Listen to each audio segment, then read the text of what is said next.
आपले त्या जागेवर बारीक जागा झाली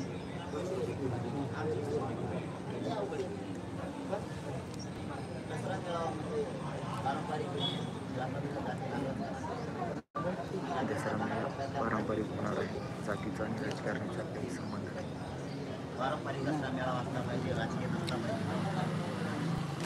आणि इच्छा पूर्ण झालेल्या दिवसाला त्यामुळं ताकदीनं कानाकोपऱ्यातली जनता तिथे येणारी शेतकरी येणारे येणारे सगळ्या जाती धर्माचे लोक त्या मेळाव्यावर राहतात. राजकीय मेळावे खूप आहेत, सामाजिक परंपरेचा मेळावा नसतो. सामाजिक परंपरेचा ताकदीनं लोक येणारे. मला तर काल अशी माहिती मिळाली, काल पत्रकार बांधवांची 2 जिल्ह्यात याच्या तालुक्यात 5-5 50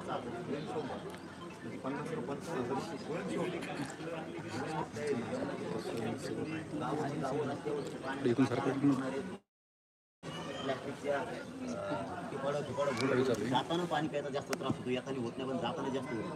म्हणून ती सुरू ठेवणारे लोक बोरचे पाणी सुद्धा रस्त्यावरती सोडणार. लोकांना पाण्याची अडचण शेतातले बोरचे सुद्धा. आणि मी प्रशासनाच्या सांगितलं की अरुंद रस्ते शासनानं आणि प्रशासनाच्या प्रतिनिधींनी सुद्धा लक्ष घालून ते रस्ते जरा मोठे केले तर तिथं ट्रॉफिक जाम होणार नाही. 2-3 वाहन बसते. फुल तयारी महिलांसाठी कुठं तयारी केली चालू आहे. मला वाटतं काहीतरी JCB साफसफाई चालू कारण गेलं राऊंड मोठा आहे. तर मला वाटतं काहीतरी 700 राजरूच्या घाटापासून राऊंड आहे. सगळं काम सुरू आहे. आणि बीड जिल्ह्यातले मराठी कालची बातमी. आणि बीड जिल्ह्यातला शेतकरी, बीड जिल्ह्यातला 18 पगड जातीतला माणूस, ओबीसीतला माणूस, सगळ्या जाती धर्मातला माणूस घरीच राहणार. पुरा बीड जिल्हा अख्खाच्या अख्खा घरदाराचं घेऊन गड सर करणार आहे पुरेची पुढे. हीच राज्यातली परिस्थिती. कारण पुढं लागणार आहेत निवडणुका. आचारसंहिता काही घेता येणार नाही कारण आम्हाला अडचणी असतात ना गरीबाला. त्यांना नाही अडचणी, त्यांच्या आचारसंहिता होत्यात. आचारसंहिता मोठी असली तरी होत्यात. पुढं सभा होत्या त्यांच्या स्लॅबवर होत्या, स्लॅबच्या खाली होत्या, ग्राउंड होत्या, आमच्या पुढं होत्या. त्यामुळं त्यावर मराठ्यांना अन्यायाच्या विरोधात आवाज उठवण्याचा, दुःखापासून समृद्धीकडे जाण्यासाठी 3.5 मुहूर्तापैकी तो एक मुहूर्त आहे. त्या दिवशी राज्यात नाही मराठा ताकदीने एकत्र होती. लय लोक तयार झाले. त्याचं नुसते किकात मारून सावध येतो गाड्या.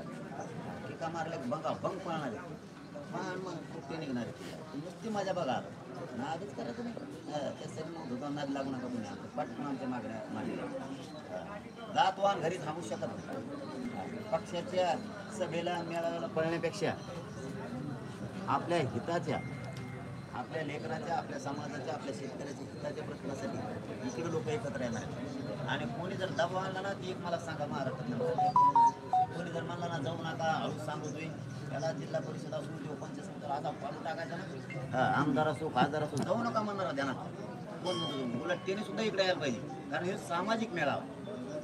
सगळ्या पक्षातल्यांनी सुद्धा तिकडेच यायला पाहिजे एका जागी. नाही म्हणला ना त्याचा खूपच वाजवायचा यापर्यंत फळच नाही राहत. आचारसंहिता लागण्याची शक्यता आहे. गेल्या 13 महिन्यापासून पुढचं आंदोलन सुरू आहे. म्हणजे 8 दिवस फक्त आता आचारसंहिता लागण्यास बाकी. 13 महिन्याचं आंदोलन तुमचं सुरू आहे. 8 दिवस फक्त आचारसंहिता लावायला बाकी. 8 दिवसात सरकार दसऱ्याच्या नंतर आचारसंहिता लागणार तुम्ही म्हणता. मी तर म्हणतो फडणवीस साहेब आचारसंहिता लावणार. मी खूप खतरनाक बोलतो. ते आधी अंमलबजावणी करत त्यांना कारण एक दणका म्हटलं आहे. आणि फडणवीस साहेब हुशार म्हणून बघा मी टिंगल टवाळी करत नाही. किंवा माणूस एवढा चतुर आहे त्याला चांगलं माहिती.